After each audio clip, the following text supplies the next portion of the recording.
બચુભાઈ ખાબડ જે તમે કહો છો એની વોટ બેંક જો મજબૂત છે, એના વિસ્તારમાં એની ધાક અને શાખ હશે તો કોઈ પણ હિસાબે એનું રાજીનામું લેવામાં આવશે નહીં.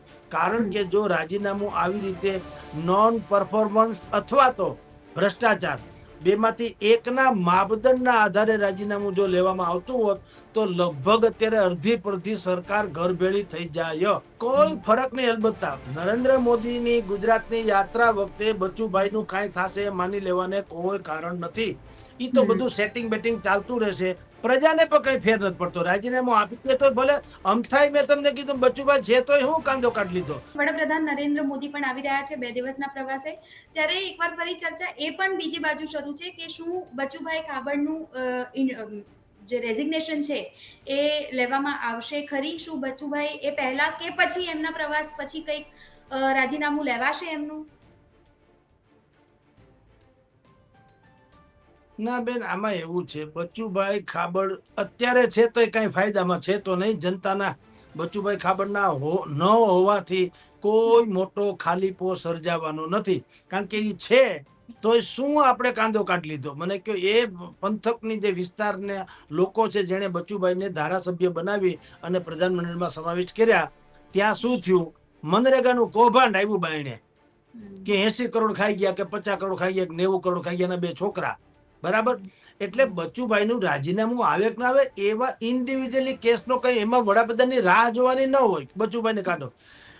પક્ષ હંમેશા એવું વિચારે, કૌભાંડ ગમે એવા થાય, ભ્રષ્ટાચાર ગમે એટલો થાય, કાંડ ગમે એવા થાય, પક્ષને નુકસાન ન થવું જોઈએ.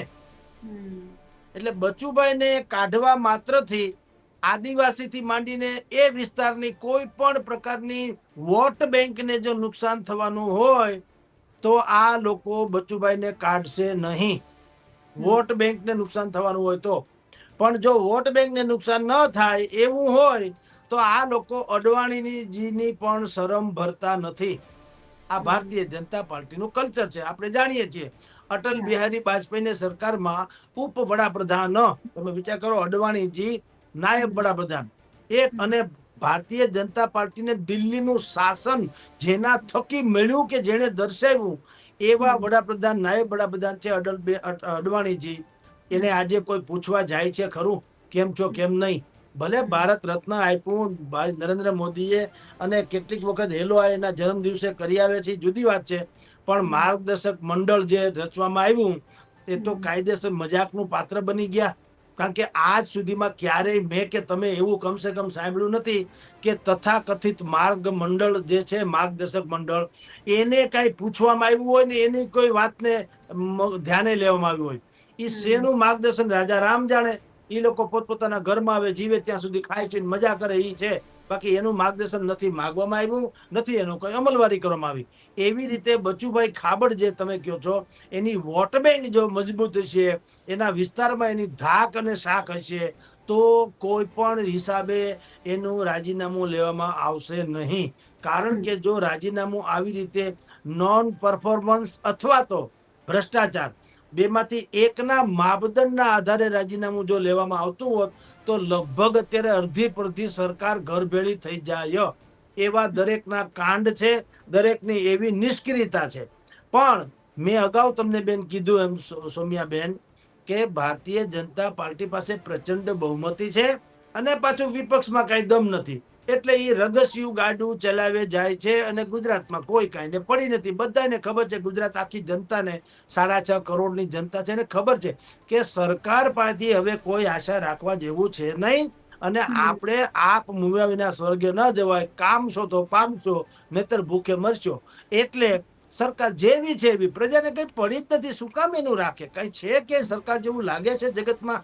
શિક્ષણમાં ફીનો વધારો એફઆરસી નિમી કોઈ કૂતરું માનતું નથી. જેટલા નકલી કાંડો થયા છે, શાયદ હિન્દુસ્તાનના જેટલા રાજ્યો છે એમાં ગુજરાત જેવું રાજ્ય કોઈ નહીં હોય જ્યાં બધા જ નકલી મળી આવ્યા. નકલી પીઆરઓ, નકલી કલેક્ટર, નકલી મામલતદાર, નકલી ઓફિસ, નકલી ફલાણું, નકલી જજ.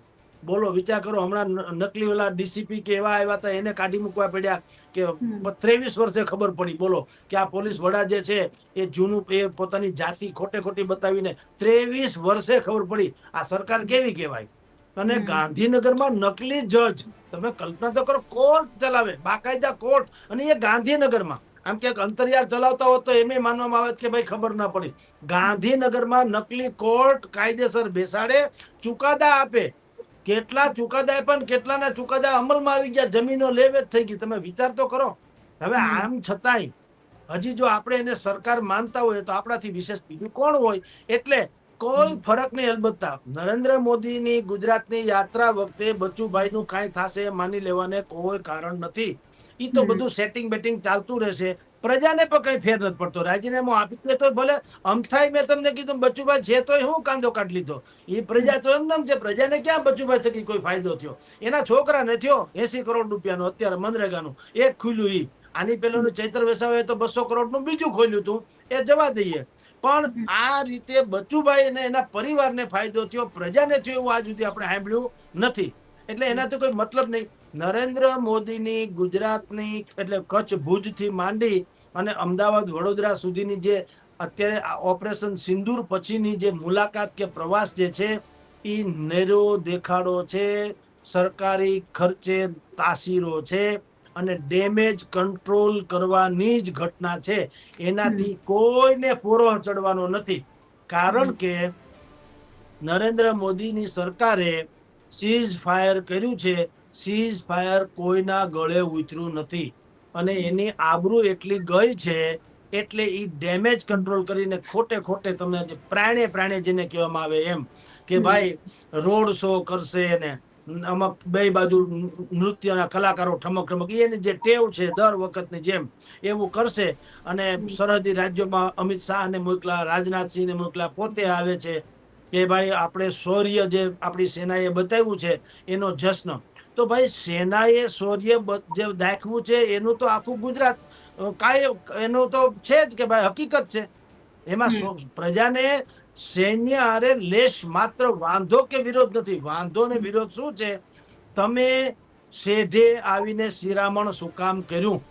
એટલે કે તમે એન વખત પર જ્યારે તમે જીતવાની અણી ઉપર અથવા તો પાકિસ્તાનને બિલકુલ પાઠ ભણાવી શકાય એવી સ્થિતિમાં હતા, તમે સીઝ ફાયર શું કામ કર્યું? આ વાત જનતાના ગળે ઉતારી શક્યા નથી. અને સમૂચા ભારતીય જનતા પાર્ટી અને ભારતભરના લોકો એમાં નરેન્દ્ર મોદીની જે એની જે છાપ હતી, 56 ઇંચની છાતી વાળી અને લોકપ્રિયતાનો ગ્રાફ હતો, એ કડડ ભૂસ થઈ ગયો છે.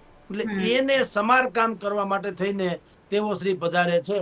બાકી આ પ્રકારના જશ્નની જનતામાં ક્યાંય ઉત્સાહ, ઉમંગ કે લાગણી દર્શાતી કે દેખાતી નથી.